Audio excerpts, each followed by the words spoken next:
Hello, everybody, and I hope you're well. Thank you for joining us at the hematology deep dive for this afternoon. We have a wonderful conversation which will be presented by Dr. Heidi Mattison around physician enhance thyself. And I just want to share some housekeeping rules with you. So just to remind you that there will be recordings on the Blood SA website under the deep dive resource allocation site. Please add any questions or comments to the chat box. We will keep an eye on them and ask Heidi afterwards. If you want to be on the, maybe you take a screenshot of this. If you want to be on the mailing list, you can email melanie.davids@uct.ac.za. And there'll be CPD points which will be allocated via this process to the HPCSA automatically. And it's a 1-hour session, and that should be an ethics point as well. And very important is critical feedback around these sessions. And there's an anonymous survey which we hope colleagues will fill in and provide their insights for this session and future sessions as well. Just to remind everybody, there's a couple of upcoming conferences. One is around the corner on the 25th to 29th of June, the International Donor Registry Conference. It's the 14th, and WNDA meetings. And there's discount rates for various colleagues in terms of your association or not. And then there's the 16th Annual Hematology Oncology Symposium, which is called Hematology in Action on the 13th to 15th of September. And that's at Century City Convention Center in Cape Town. And there's, again, the useful link, which is on the bloodsa.org.za website, which is similar to where the website for the recording is. And it's Get Smarter in Hematology, a very important conference. And just to say thank you very much to the colleagues that have brought this deep dive together and other deep dive conversations. Estelle Verberg, thank you. That was very quick, but you know who they are. Estelle, Geraldine, Melanie, and Bridget. And onto our talk, thank you. And this is around physicians enhance thyself, and will be presented by Dr. Heidi Mattison. And so Heidi is, the question is, in fact, cognitive enhancement.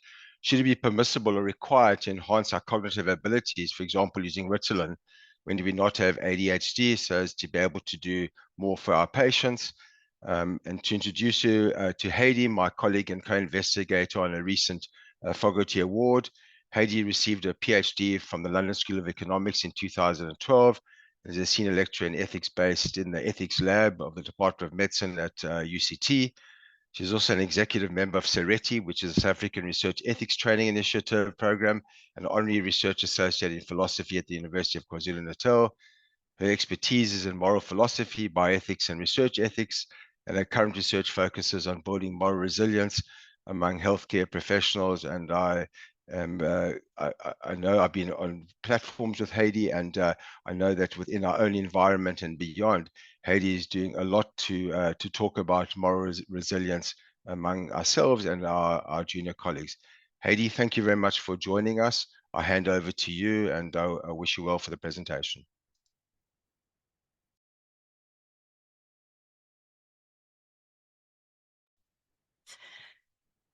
Thank you, everyone, for having me back here. It's lovely to be here again. I just want to say that it's a privilege to share this session with Mark. And I do mean share because I'm suspecting that at the end of the presentation, he will be able to correct some of the errors I've made, especially in pronunciation of some of the pharmacological enhancers, but also to share his insights on the ethics of some of these things. I'd also like to thank Bridget for the coordination and making it so easy to present at these deep dives. And then just to mention my colleague, Dr. Jacek Brzozowski, who's at UKZN, and my MBCHB student, Sarah Stein, who've both worked with me on this topic and whose insights have really been invaluable. I'm hoping not to speak for too long, for a number of reasons, but mainly so that we can have a conversation about this, because there's not a lot of research into health professionals views on cognitive enhancement, which I'll explain in a moment, particularly of the pharmacological sort. And so it would be really nice to give people a space to talk about what they think and what their views are on the matter. So I thought it might be really useful to begin this discussion by explaining how I, a philosopher, became interested in the topic of pharmacological enhancement generally, and then in the health professions specifically. And to do this, I need to make an admission. And it's not that I've taken Ritalin. It's that I love sport, any kind of sport. So I can probably count on one hand the number of sports that I don't watch. And at the very top of that very short list is the Tour de France. I don't see the point. I watched it for 7 years, 3 weeks each year, to see the same person win, only to find out years later that he cheated and lied about cheating and made his teammates cheat and lied about that too. So the Lance Armstrong affair also coincided with my career, the beginnings of my career as a moral philosopher. And I was really intrigued at the moral outrage, not just by sporting fans and cycling fans specifically, but the moral outrage across the world at Lance Armstrong's cheating behavior. What was it that we found so morally unacceptable by his use of performance-enhancing drugs over the 7 years that he won the Tour de France? A lot of people said that what was wrong with it was that it was against the rules. So breaking the rules, lying about breaking the rules was in itself morally wrong. And that's a strong philosophical position that is supported by rule-based theory. So you have a set of rules, you're supposed to conform to those rules just because they are the rules. And it's not really the content of the rules that's so important, but the fact that you abide by those rules. Others were outraged because they felt that it was unfair in that those who followed the rules were advantaged over those were disadvantaged from those who didn't follow the rules. So the benefits accrued to people who broke the rules as opposed to benefiting to those who played by the rules. Some people said, well, you know, you shouldn't take performance-enhancing drugs as a sportsman or a sportswoman because you are a role model to other people, and in not abiding by the rules, you're not acting as a particularly good role model. And then there were a few arguments that were utilitarian in nature, focusing on the consequences of cheating in this way, and said that there was reputational harm done to the sport and that spectators would reduce in coming out to watch the sport, and this would be bad for sport in itself. So the consequences of cheating meant that it would be bad for sport overall. Now, the easy response to all these criticisms, given that they're all about rule breaking, is simply to change the rules. Just allow performance-enhancing drugs to be used. And it's very easy to justify this because we allow all sorts of other enhancements in sports, from training at altitude, using better equipment, having sports psychologists, dietitians, physiotherapists. All of those are performance enhancers. They're just not pharmacological ones.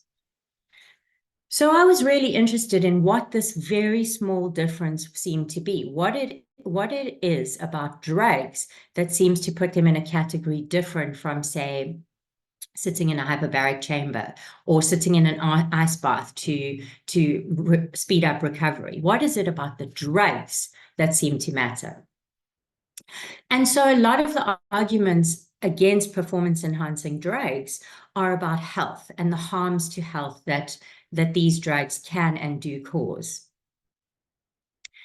On grounds of autonomy, I find this to be a really perplexing argument. We allow people to do all sorts of things that are self-harming. We allow people to drink, to smoke, to not exercise, to eat unhealthy foods. We don't legislate against many of these things, although in some parts of the world we make it more difficult by attaching a sin tax to them. But when it comes to sport, many of the sports that we watch and enjoy are themselves harmful. Think boxing, think rugby, think Formula One, even cricket, which is going to be happening shortly, has caused severe harms to people. If we think about Mark Boucher losing his eye in a freak cricketing accident. So even a non-contact sport like cricket is dangerous. So why is it that we allow people to get their heads punched in a boxing ring, or risk multiple concussions on the sports fields, or defy death in crashes in Formula One, and yet we don't allow athletes to choose to take performance-enhancing drugs that they want to take? Interestingly, and I say want to take because the Goldman survey, which was carried out biannually between 1980 and 1990, asked elite athletes at the time if they would be willing to take a pill that guaranteed them a gold medal at the Olympics, but would also kill them within 5 years. In each iteration of the survey, more than 50% of athletes were ready to take the bargain. So it seems winning is more important than living. Now, some people have argued that actually performance-enhancing drugs, if we allow them in sport, it may be safer because we could spend more time, instead of policing them, but more time and resources in investigating the harmful effects of them. So more time could be dedicated to testing and monitoring usage. In fact, and as an aside, I don't know if anyone's heard of the enhanced games movement, which is hoping to hold an enhanced Olympic Games in 2025, believes that the medical and scientific process of elevating humanity to its full potential, and claims that allowing drugs in sport would be safer. They claim, with no references and not much supporting documentation, that 44% of elite athletes are already taking drugs. So it would be safer to just open the system up, allow any elite athlete to take drugs under medical supervision. And their view, as I said, is that sport is safer without drug testing. So that's the background. There's so much interest in sport and performance-enhancing drugs in sport. And I came to realize that it wasn't the only sphere where interest was increasing about performance-enhancing drugs. In fact, in academia and the public media, there has been more and more focus on what we call not body doping, but brain doping, or pharmacological cognitive enhancement. Now, PCE, or pharmacological cognitive enhancement, is commonly defined as the use of any psychoactive substance by normal, healthy individuals with the primary aim of augmenting mental and cognitive brain functions, such as attention, concentration, or memory. It's really important to focus on the healthy individuals in the sentence because it is not considered treatment. So people with ADHD or Alzheimer's or narcolepsy are considered to take these drugs to bring them up to the level of normal functioning, whereas normal healthy individuals without these disorders who take these drugs are considered to be enhanced, as in they go beyond the normal range of activities such as attention, concentration, or memory. Now, pharmacological cognitive enhancement is a huge category, and it includes over-the-counter drugs from caffeine-based medications to herbs such as ginkgo biloba. But I really want to focus today on the off-label use of prescription drugs, also called non-medical prescription drug use, that is of approved treatment of cognitive disabilities.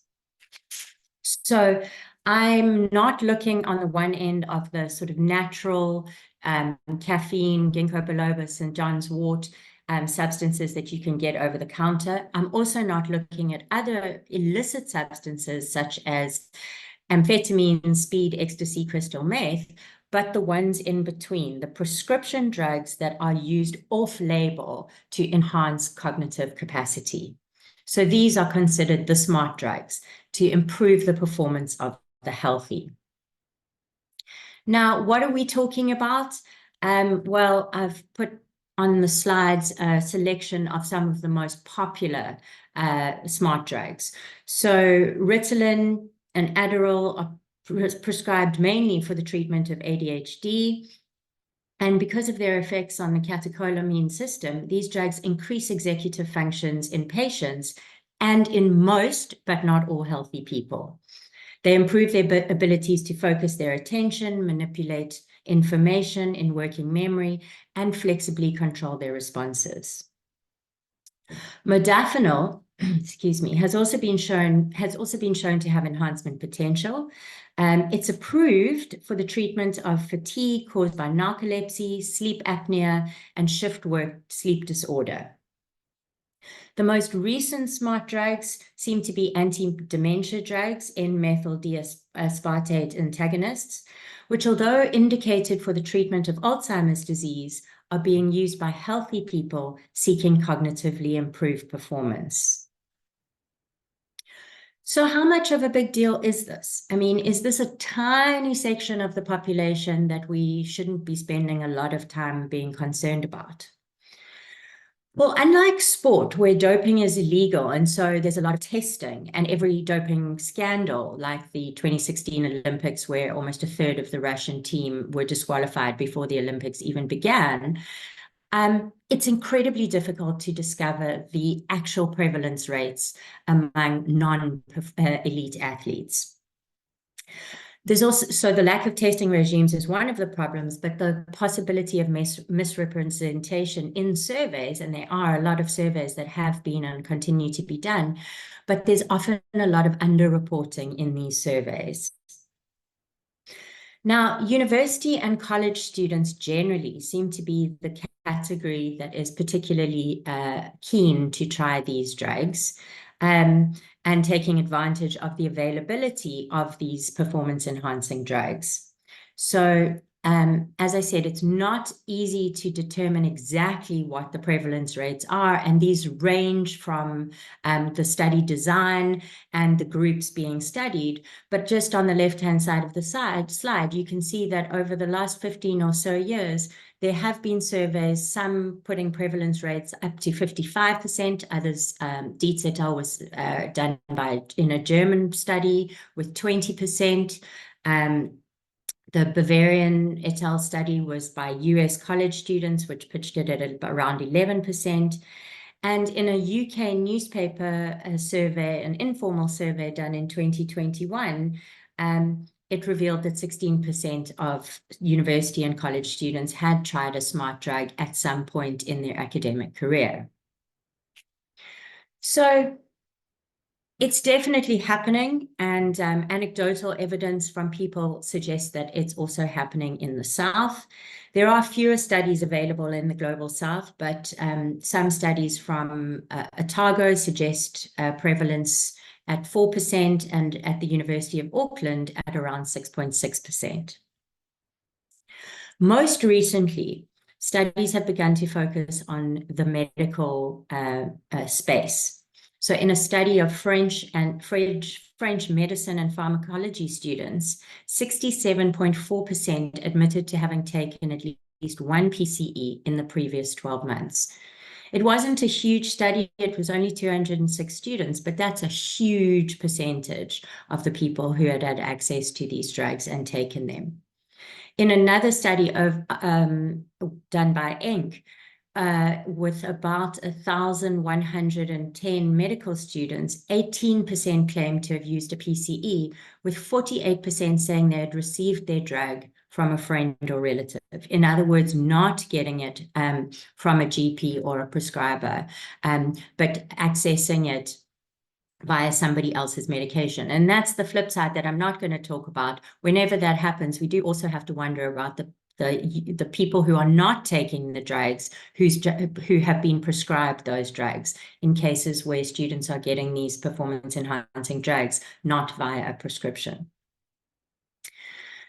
So what's the moral problem here? Well, with the exception of a very small number of universities, mainly in America, I think Duke University is one of them, it's not illegal to take performance-enhancing drugs or cognitive enhancers of university students.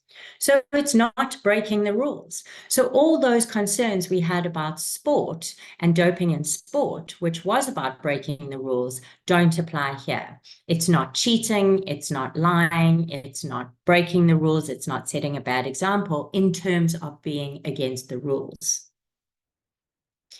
What about fairness? It may be the case that some have access to these drugs and some don't. And that seems inherently unfair, that some people can cognitively enhance, but other people can't. The problem is there are lots of things that are unfair. So some students have access to extra lessons. Some students have access to better computers. Some students have access, don't have responsibilities or part-time jobs, while others do. So they can spend more time studying than their colleagues who are less financially independent. Now, while we think this may be unfair, we don't tend to think this is morally objectionable in the sense of being a morally relevant difference. So let's look at some other objections. The first concern is obviously that the harm that these drugs may and can cause. Now, obviously, we know that these drugs are safe prescribed to people who need them for treatment, but the effects on healthy subjects have not been adequately studied. Even though, especially those who are taking these off-label, the following side effects have been discovered among healthy subjects: illusion, anxiety, irritability, tachycardia, and addiction, seizure, and cardiovascular events. Drug dependence, overdose, and suicide attempts, and psychiatric disorders, cardiovascular symptoms, and severe skin and multi-organ hypersensitivity reactions. In another study, 49% of adverse events were related to off-label use of these substances. Another study pointed out that tolerance, dependence, withdrawal, cardiovascular, and neurological disorder with a related risk of death due to overdose. And most interestingly, the most commonly used smart drug, Ritalin, has a black box warning, the most serious warning from the FDA, which alerts doctors and patients about drug effects that may be dangerous. So the point is, should we be preventing people from taking these drugs, specifically healthy people who don't need the drugs, on the basis of preventing them from causing harm to those who take them? Now, some argue that preventing individuals from taking PCEs on the basis of them being harmful is a threat to individual autonomy.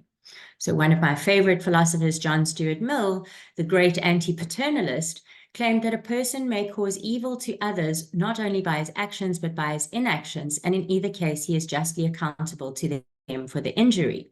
But when it comes to his own person, either his body or his mind, a person has complete control and should be allowed to do anything as long as it does not cause harm to other people. So while paternalism often manifests in the forms of policies, regulations, or actions taken by institutions, think the sin taxes on alcohol and cigarettes in Australia, generally, we think that intervening in an adult's choices, at least if there's no harm to a third party, is not acceptable.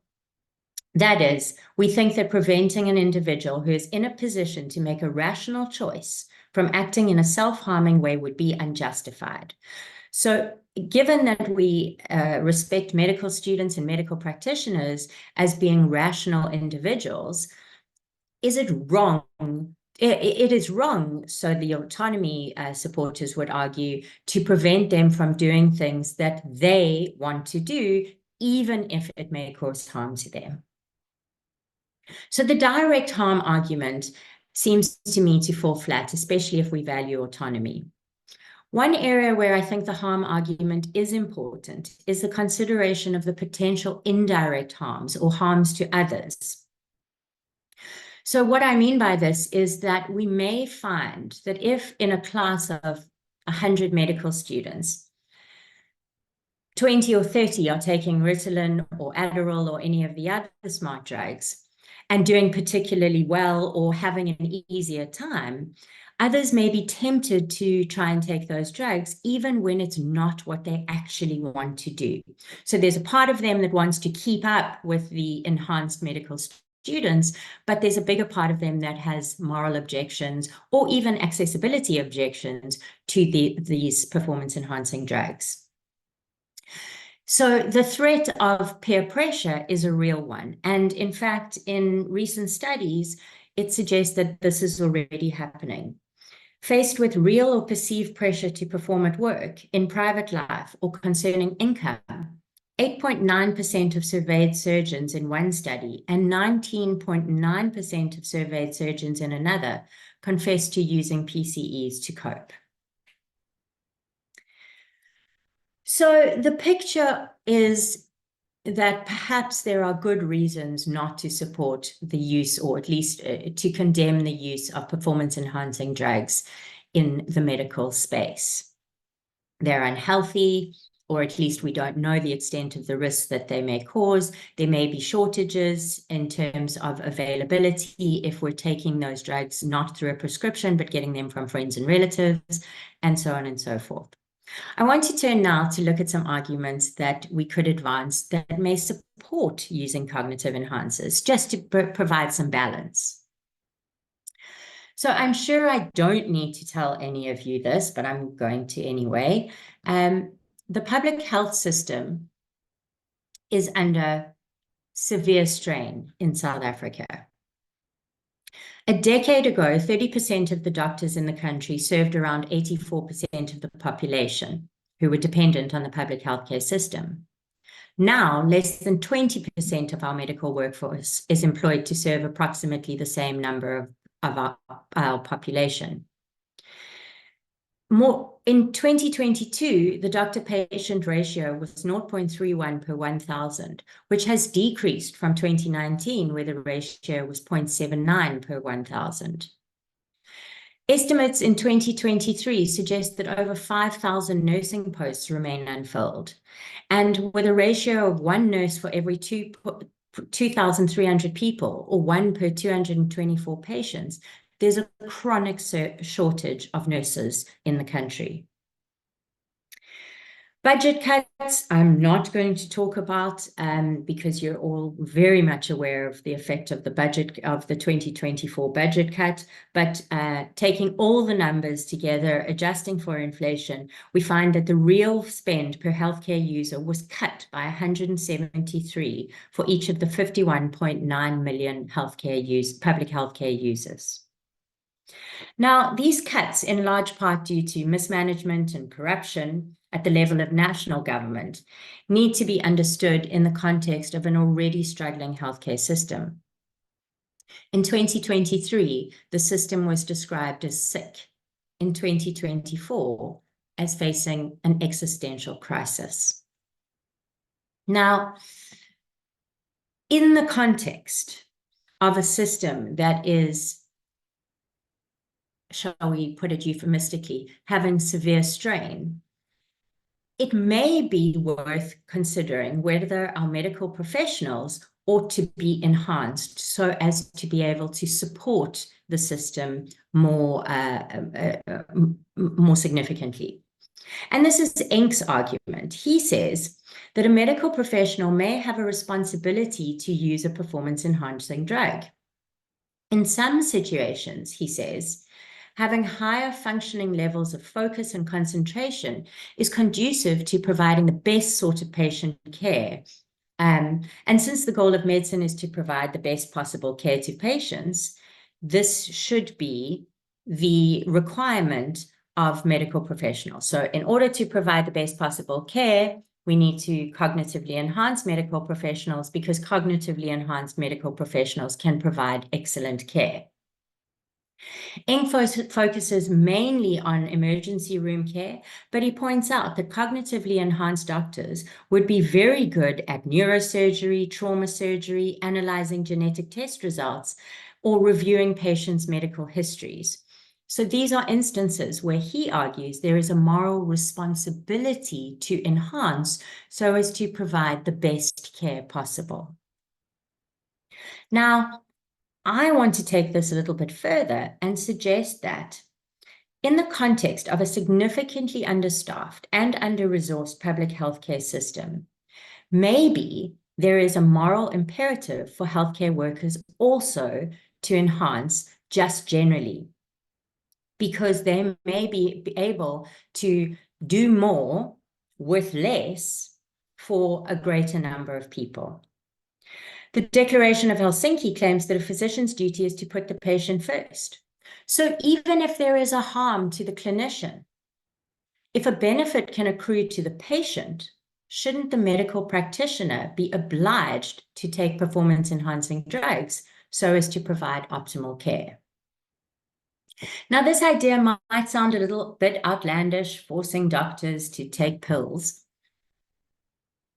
but is it? So we know that soldiers in the United States and elsewhere have long been offered stimulant medications, including amphetamines and modafinil, to enhance alertness. And in the United States currently, they are legally required to take medications if ordered to do so for the sake of their military performance. Now, I'm not trying to compare healthcare providers with soldiers, but we do expect healthcare providers to enhance themselves. After all, you're all here enhancing yourself in ethics and hopefully getting an ethics point to boot. Now, of course, there are empirically informed ways of enhancing one's neurological capacities that aren't pharmacological. You could get enough sleep, you could eat more healthily, you could exercise, and you could just generally take care of your mental health and well-being. But given the already stretched schedules of public healthcare providers, are you able to take time off to sleep more or exercise more or prepare healthier food? Why not just pop a pill instead? Why not indeed? I think that providing cognitive enhancement to speed up or improve performance may have certain undesirable effects related to work-life balance. So Matthias Binswanger, an economist, uses what he calls treadmill effects to explain why time-saving efforts frequently turn out to be futile, because the more time-efficient certain activities become, the more people will engage in them. So what do I mean by this? Well, he provides the example of travel. As transport has become easier and quicker, people travel more frequently and over greater distances. And so time-saving things like faster travel actually reduces our leisure time. Think about washing machines. We wash our clothes more often and wear different clothes more often than people did previously when they were hand washing, because we can. And so we spend more time during washing. We spend less time preparing our meals because we can shove them in a microwave and have a ready-made food. So we spend less time preparing our meals and eating together. All of these are leisure activities. And what happens is that the time-saving treadmill explains why time pressure and stress are persistent phenomena in spite of the overwhelming time-saving technological progress which is occurring. So everything can be done more easily, faster, and better, and yet we're more stressed, more anxious, and less mentally healthy than we were in days gone by. And Binswanger says this isn't because people do not correctly anticipate the stress which is associated with squeezing leisure time. For Binswanger, efficiency and productivity should be harnessed to help free time for activities that we really enjoy and to make our lives more comfortable. So my concern is that while pharmacological cognitive enhancers, in principle, create room for a healthier work-life balance by allowing us to perform our tasks more efficiently and therefore save time to pursue other things we value, instead they threaten to undermine this balance. This is because of the real worry to perform more, just because we can, people might expect us to do exactly that. Such expectations may be both those imposed internally and those imposed externally by the system. And such expectations may then have consequences for well-being, especially in relation to work-life balance. That is, the increased expectations that come with the use of pharmacological cognitive enhancers may, and plausibly already do, contribute to more time being spent at work and less time on engaging in other activities that promote well-being. When medical students feel they need to take performance-enhancing drugs just to cope with the demands of their studies, we need to look at the academic system. When clinicians feel they need to take performance-enhancing drugs simply to cope with their jobs, we need to look at the healthcare system. Enhancing people who are already working so hard so that they can work harder is not the way to fix the system. I'm going to stop there. I already see some comments in the chat. So I'd like to thank you for listening. And I'm really looking forward to some of your comments and contributions. Thank you. Over to you, Mark. Wonderful, Heidi, and thank you for taking us through this journey of self-enhancement. I'm just going to use my own methylphenidate quickly to get through this talk. So give me 1 second. It's very interesting. Your talk made me think of another scenario, and I'll ask you to think about it while everybody else is giving an opportunity to talk about that. And that's athletics, the world athletics, which have suggested to people like Caster Semenya to use medicines off label to, in fact, lower testosterone to a level, an arbitrary level, without understanding the effects and negative effects as well. So not only do we say don't use it, but on some situations we say we must use them in an athletic scheme. So I'll ask you around that. But I see that there's some questions in the chat. So Vernon talks about the lack of long-term safety data in healthy people, maybe a limiting factor, and the other issues that, for example, the amphetamine derivatives would have on personality. And I'd like to add addiction to that, which is really important. What is the issues around the ethics on that on addiction? And then Nancy Sekelo says, thanks, Heidi, interesting talk. While others use Ritalin, many first years health sciences rely on energy drinks for optimum performance to meet the demands of the academic program. They know the harmful effects, but they argue the benefits from salutogenetic effects, even though they know with time the body will succumb to the pathogenic effects, etc. So maybe you can take those two initially, and then we can get on to the rest. Thank you. Yeah, I mean, thank you. So absolutely. I mean, I think, as Mark said in the introduction, my concern is so much about the well-being. I mean, whether I'm in the classroom and looking at the stress levels of students, or whether I'm roaming the halls of Grootersche and looking at the stress levels of clinicians. I mean, I think it's just they're opening a conversation. Guys, can you mute yourselves? Thank you. The system itself is the fact that people are willing to take these drugs without knowing the long-term effects of them is a really strong indictment on what we're putting people through and the expectations we have of people. And I think it's also linked to the kind of instant gratification that people seem to want. It's like, I want to pass now, I want to do well now, I want to get the position now, and not think about, well, what are these going to do to my body in the future? So I think that's absolutely, and I think if we draw the parallels with the enhanced games, which I have to say, of all the sports that I don't watch, that will now become the sport that I definitely don't watch. I have some very strong feelings about the enhanced games. But there is an argument to be said that if people are doing this and are continuing to do this, it's very hard to police, maybe what we should be doing is spending more money examining, researching, and investigating the efficacy or the dangers of these drugs on healthy subjects. I mean, I think you can talk to the research ethics of that, Mark, but I think that's a really important thing. We need the data if we're going to come down on either side of this debate. So that's the first comment. The second question, let me just remind myself, I scribbled this down.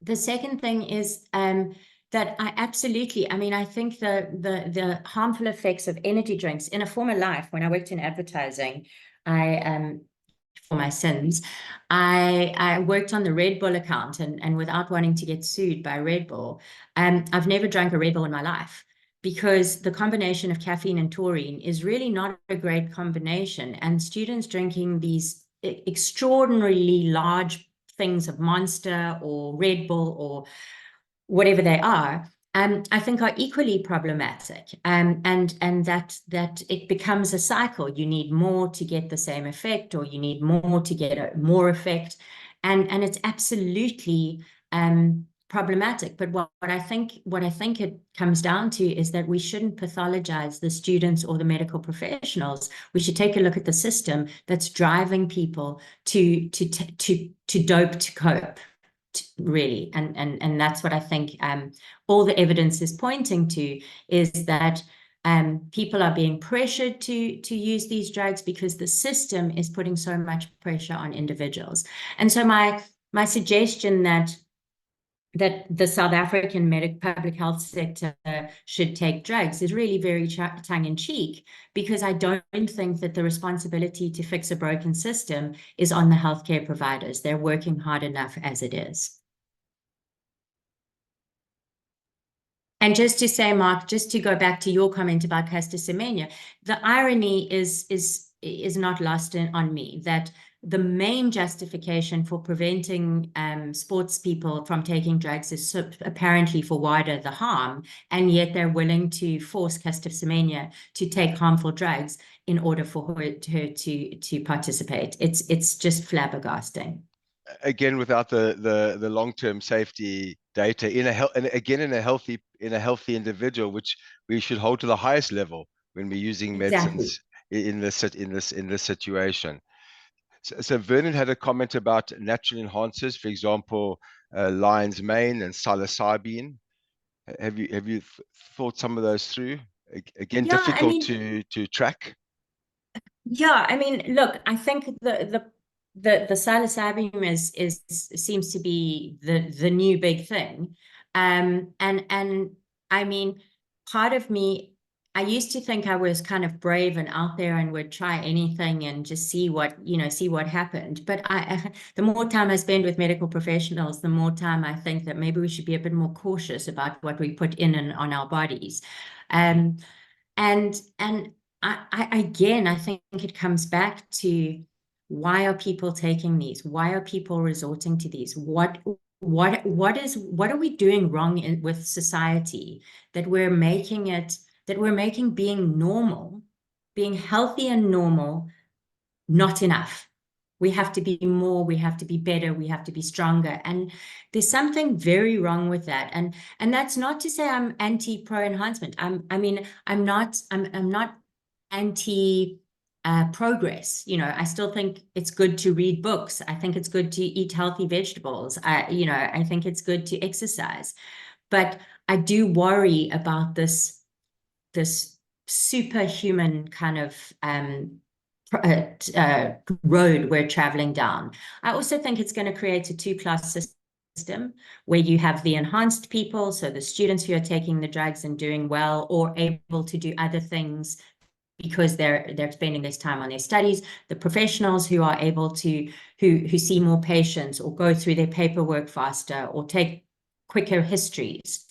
And then there's going to be comparisons between people who are enhanced and who are not enhanced. And I think that's hugely problematic as well. Agreed. And I think you're speaking about also selling sickness. And that's in fact what, if we talk about the Red Bull, and we won't tread there, but in fact the drug companies do exactly the same. Is that how much better can we feel? How much better can we be and people look at themselves. If we look at Viagra and look at some of the other agents that have had massive internet sellage because of the issues on selling sickness. And so from Rita says, "Dear Heidi, fascinating talk. Thank you. Have you looked into transcendental mediation as a modality to enhance performance?" So, yeah, I mean, in the talk I gave last time, which I think was in March, I can't remember that far back, because I'm not enhanced. I talked about some of the evidence of individual efforts to kind of improve well-being. So whether it's yoga or meditation or any of those things, and there obviously is evidence to support that these kinds of mindfulness programs and so on do work. But the evidence is much stronger, in fact, that the best way to improve people's well-being and to enhance functioning, and particularly to combat stress, is none of those things, but is volunteering.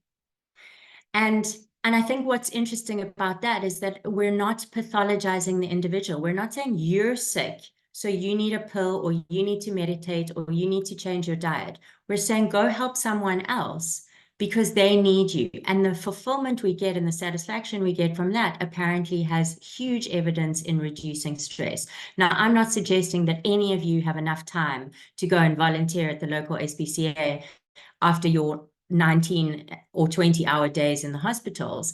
But I do think that any attempt, that when we start focusing on individuals and tell them that they're not good enough, that they're not coping, it's just a continuum of whether what they take to cope is meditation, therapy, or a drug. And that worries me. If you're healthy, individuals should not be pathologized into believing that they are sick because the system around them is making them think they're sick. And I think that goes back to Mark's point about the advertising and the drug companies and the internet, you know. I mean, I was just reading about Ozempic, which I won't go into, but there you go. There's an example of a drug that was very, very important, is very, very important for a very sick part of the population, but has become this thing that every second person seems to be on it or trying to get on it, and because someone's decided thin is right.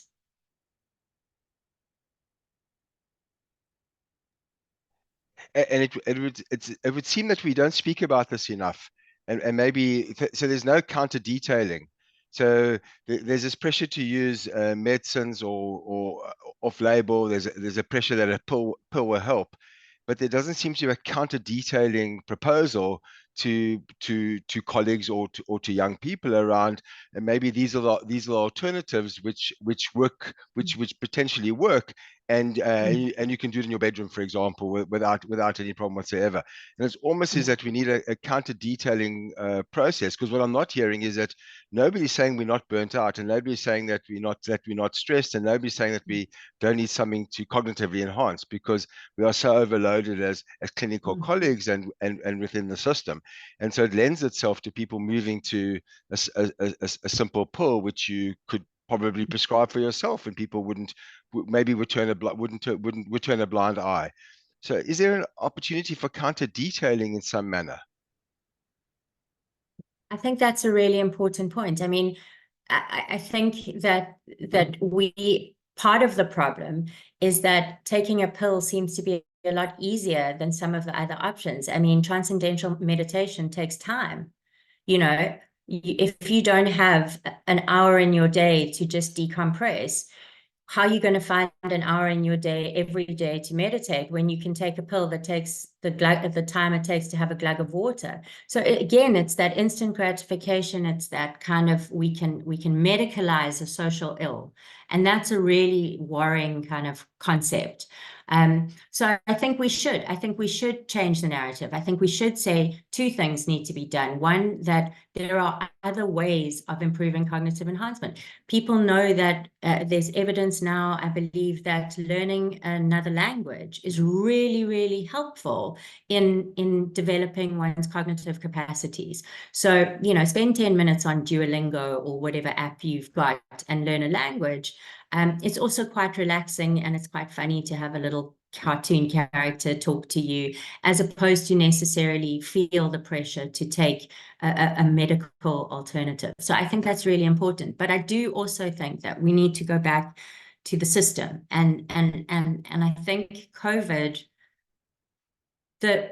I would never say that there was a good thing about COVID, except that people are able, I think, to recognize symptoms of burnout, symptoms of stress, symptoms of loneliness and vulnerability and suffering more easily now, and getting them to talk about them maybe would enable people to feel that, how I'm feeling is actually normal.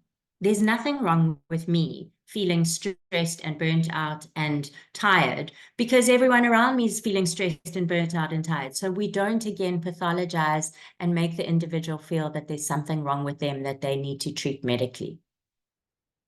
I'm glad you brought that up, because I think we can leverage from those and the work done even in what you guys did in our environment to look after colleagues and to build the so-called resilience in colleagues, and to develop alternative habits. I see that Estelle has spoken about people taking a pill because the pressure is too great, and it's interesting is that in the kids using methylphenidate or Ritalin or the other alternatives, do we have the long-term effects? Quite hard to know. The question is, do we have the long-term effects in our colleagues? What are those long-term effects in terms of accelerated dementia or Alzheimer's? Do we have any data on that people may be getting value right now, or the perceived value now, but down the line they're putting themselves at high risk? Do we have any data on that? Well, I mean, nothing that I've found. I was desperate to see if there was some sort of long-term study, but it seems that it's about 10 years since this has really made it into the literature. Or maybe 15, if I go back to some of the 2008 studies where particularly academic doping, and now doping in the medical field, has really become of an area of interest. But again, the quite tricky to get people, healthy people, to admit to taking this medication, and certainly not in ways that they would necessarily. You also don't want to encourage people taking this medication as healthy subjects or healthy participants so that you can test the long-term efficacy or not of it. So it creates, I'm just thinking of the HREC applications to you, Mark. You might have a hard time wanting to encourage people to sign up and participate, or the informed consent form might look a little strange in this area. But what is becoming more and more evident is that Ritalin and the others don't help everyone all the time, and in fact, there are a large percentage of the people who are saying it's a placebo effect, and another group of people saying that we actually don't know what's happening. That the reported feeling is, oh, I can concentrate better, but it's not the same for everybody. And again, just like, and my worry is also, what dosages are we talking about? Who's deciding what is an appropriate dose for how long? I mean, at the moment, I think people are not taking it sort of that often. Survey evidence, is once in the last 6 months, or once in the last year, or sometime in my lifetime.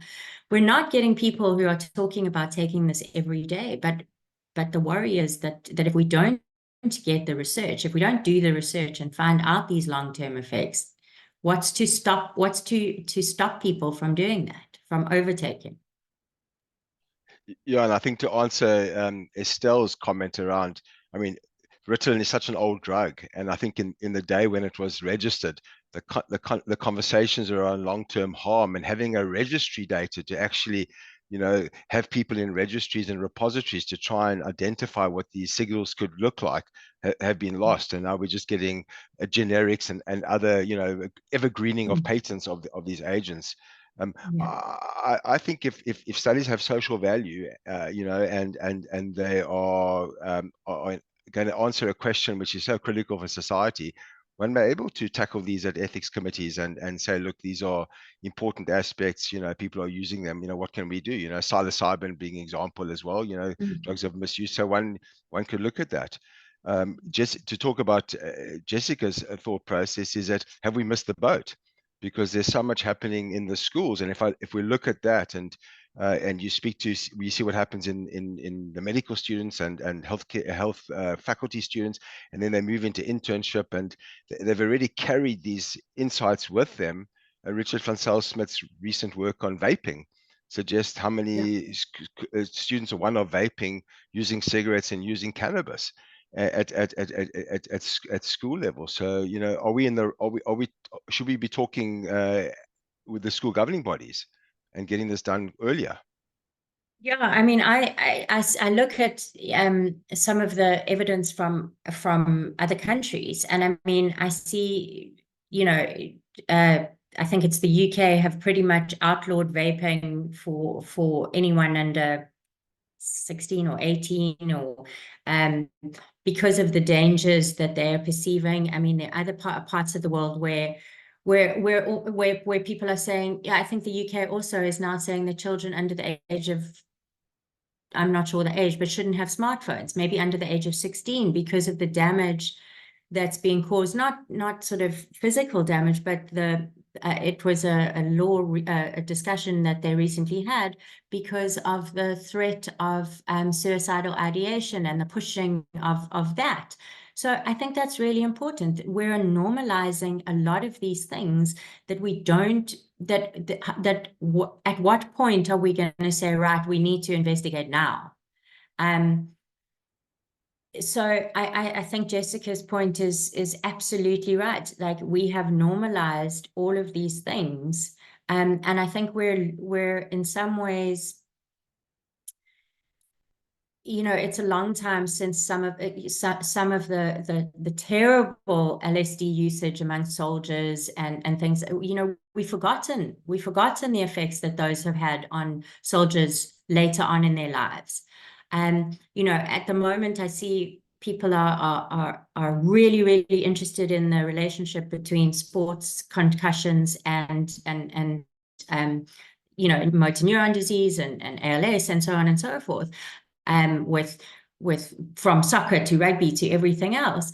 And it seems like, how many people, what's the critical number that we're going to decide, sure, we need to do something about this? And I don't think we're there yet.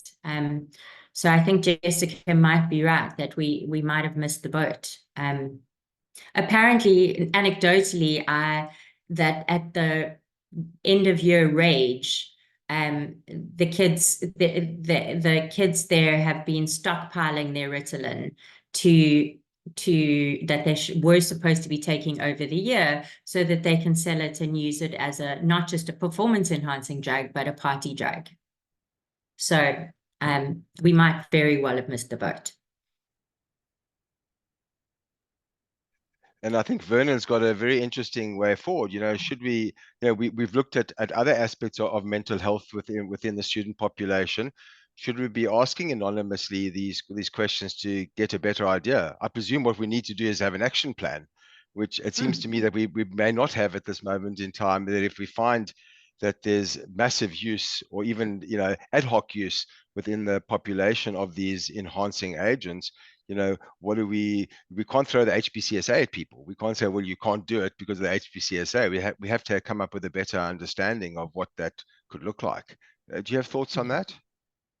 Yeah, I mean, having worked with some of the students in this area, I mean, at least anecdotally, it's not a small number that are using these agents. I mean, so I think the first thing is to do the research. I mean, we need to get a sense of what's happening. I think it would be interesting to know where these students are getting this medication from.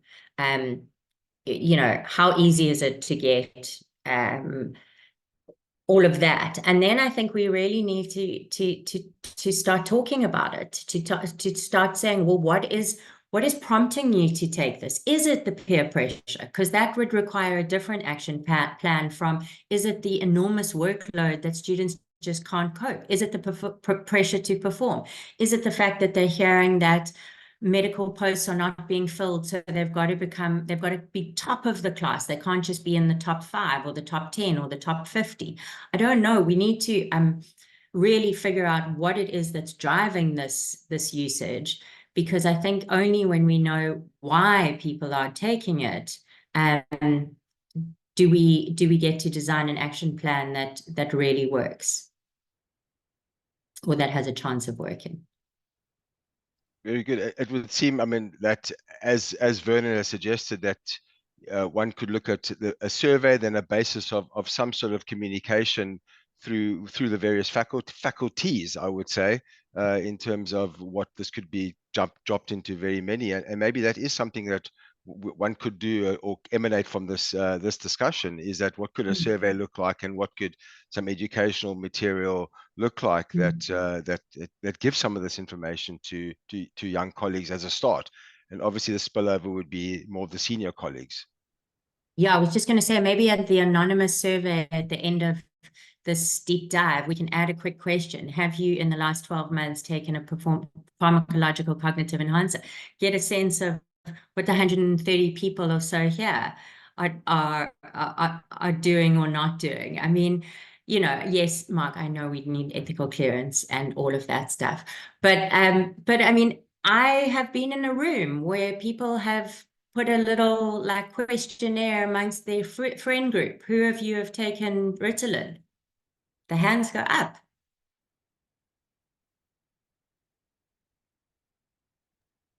The one thing we haven't spoken about is the accessibility.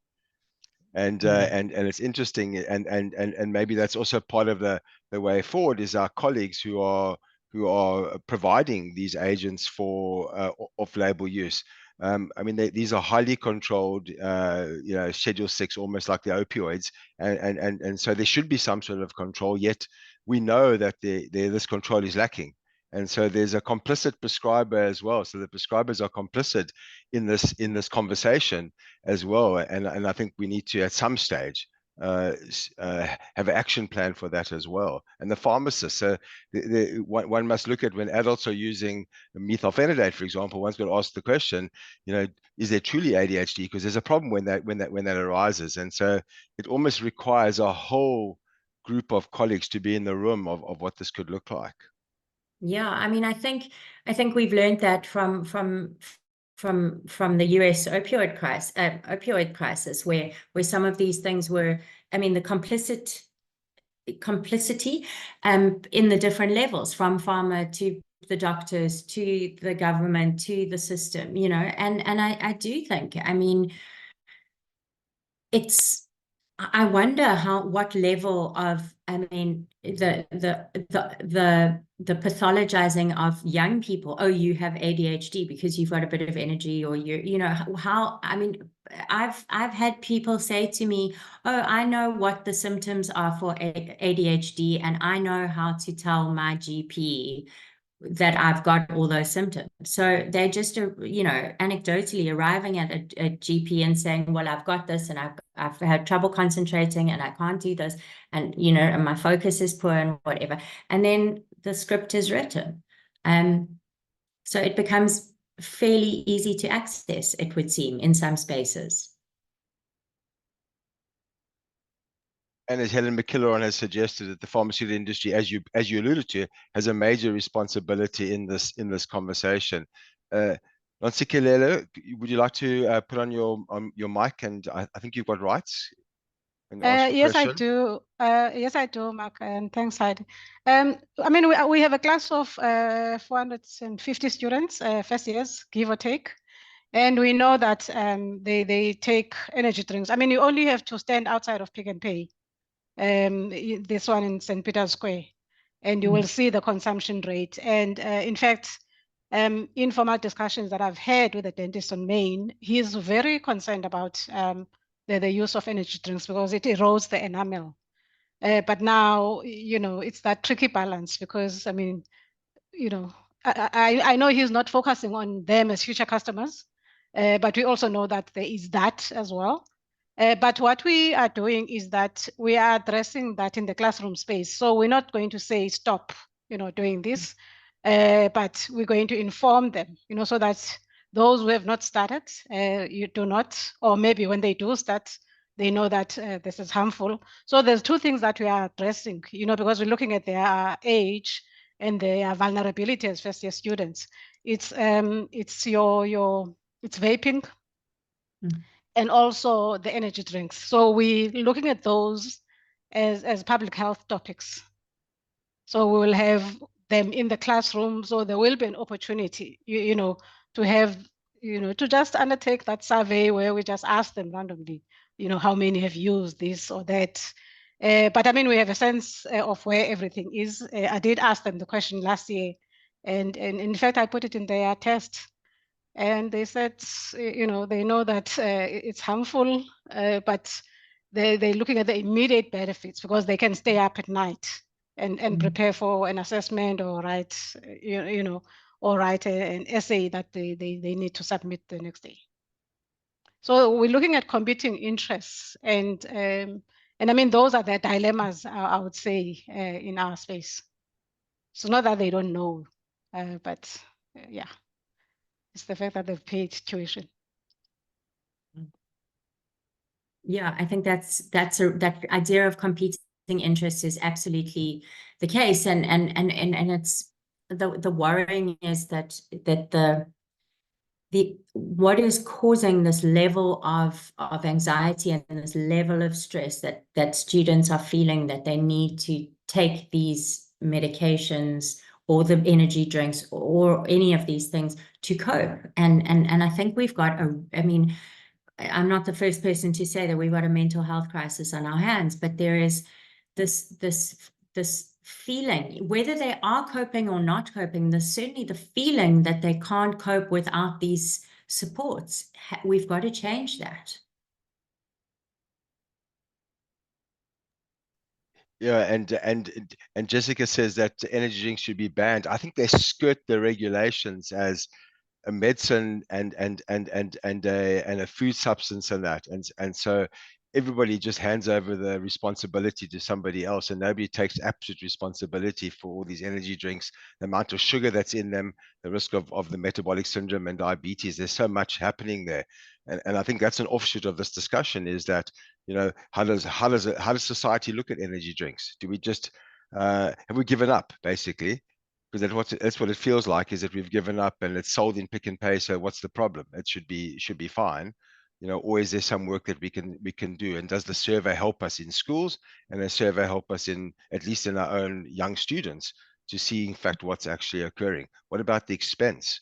You know, the resource, the expense of these must be massive in terms of, one is the competing interest, which you've spoken about, the economy for industry, plus obviously what people are paying out for these drinks. It must be very expensive and a lot of money. Yeah. Yeah, well, I did in the neuroscience cafe, I did say, why are you selling Red Bull? This is, he says, the doctors want it. I'm like, no, it's bad. You've got a whole fridge of the healthiest rye bread and all of this stuff, and then on the other, and fruit juices and waters and everything, and then you've got Red Bull. Now, I have nothing against Red Bull per se, but what are you saying? No, but you know, the market, it's the response to the market. The doctors wanted the Red Bull. So we need to clean up our own act as well in our own environments if we want to truly deal with this issue. Nontsikelelo, again, please go ahead. And in fact, a month ago in our faculty, we had a function that was sponsored by Red Bull.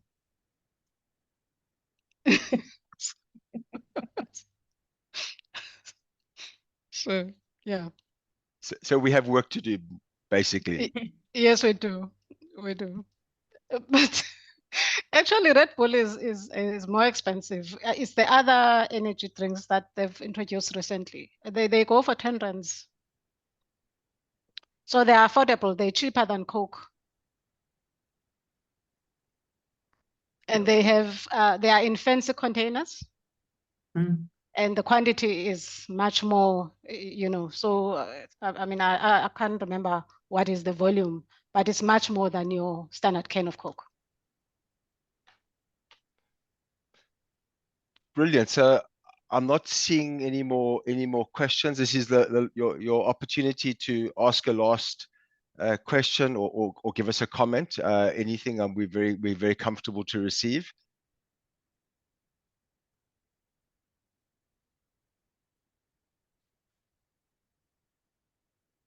Well, just to say, Heidi, thank you very much for this wonderful presentation. And as Estella suggested, she laughed a lot with a tear, and I think that's right. I think you've put it fair and square in front of us to say we have a problem, and we have a problem as healthcare practitioners, that we have a problem looking right in front of us that we are not dealing with. And is there an opportunity from this discussion to think of a way forward? Could there be a narrative that is published from this talk into the SAMJ, for example, as one of the journals, to say we have a problem? Is there an opportunity to do a survey amongst the students in all the faculties of health sciences across the provinces, as well as going to schools at a later stage and try and identify what this could look like, with a concerted effort to try and inculcate and to educate our young colleagues from some of the harms that have occurred from detailing and from the industries, the various industries, and also the see one, do one, teach one from our own colleagues who have provided these insights in terms of how to cope in the environment. And critically, as you suggested, is that if we have to use enhancing substances to cope, we've got to question what is occurring in the environments that we're working in and that we are studying in. And I think that's a massive take-home message, and I think we need to share that with our seniors. So thank you very much, Heidi. Thank you very much, everybody, for the team who put this together. It's been a wonderful session, and we're very grateful. Be safe out there, everybody, and be careful what you put in your mouth. Take care. Thank you Thank from you, the Mark. ecology community. And enjoy the cricket, Yeah. because Heidi says we can watch that. Thank you. It was wonderful, really. Thought-provoking. Thanks very much. Thanks. Thank you. Bye, everyone. Bye-bye. Bye. Thanks, Mark. Bye-bye, everybody. Take care. Cheers.